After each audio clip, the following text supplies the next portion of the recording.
धुळ्यातल्या वरखेडी रोडवरील कचरा डेपोला दुपारच्या सुमारास आग लागल्याची घटना घडली आहे। घडलेल्या घटनेची माहिती मनपाच्या अग्निशामक दलाला मिळताच अग्निशामक दलाच्या कर्मचाऱ्यांनी तात्काळ घटनास्थळी बंबासह जात आग आटोक्यात आणली आहे। नेमकी आग कशामुळे लागली हे मात्र स्पष्ट होऊ शकले नाही।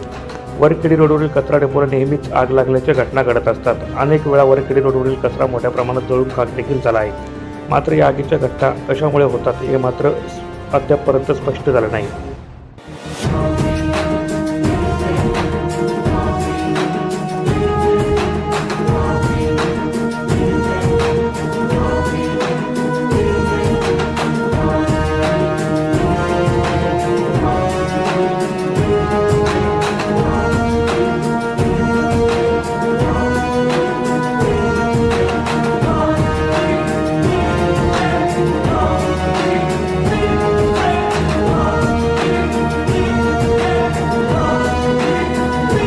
फायरमन किरण दगडू साळवे आणि फायरमन योगेश जाधव, अग्निशमन विभाग आणि धुळे महानगरपालिका अग्निशमन विभागाला फोन आला असता आम्ही घटनास्थळी जाऊन आग विझवली आणि आम्हाला यश आलं आग विझवायला। कुठली आग विझवली? रोडाची कचरा डेपो।